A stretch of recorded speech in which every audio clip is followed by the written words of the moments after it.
সরকার যে যেন লিখতে একটু পড়তে পারে, কিন্তু এইটা সেই সাক্ষরতা না, এটা হচ্ছে ব্যাংকিং সমস্ত বা অর্থ।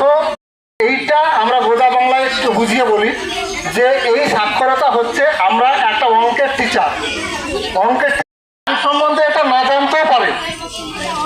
একটা ইতিমধ্যে লক্ষ্য করছেন যে বিভিন্ন ব্যাংকে, আপনারা যে ব্যাংকে যাচ্ছেন, আমি একটা সামান্য কথা বলছি, যে সেই ব্যাংকে যাচ্ছেন তো কি বলছে যে অ্যাকাউন্ট হোল্ড হয়ে গেছে বা অ্যাকাউন্ট ফ্রিজ হয়ে গেছে, টাকা তোলা যাচ্ছে।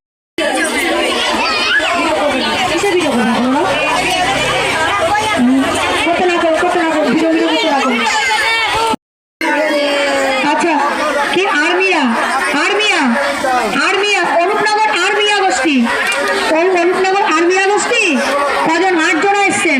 আর্থিক সাক্ষরতা মানুষের কেন প্রয়োজন? আপনারা অলরেডি গোষ্ঠীর সঙ্গে যুক্ত। মানা করলাম বেশি করে তুলবো, ভালো করে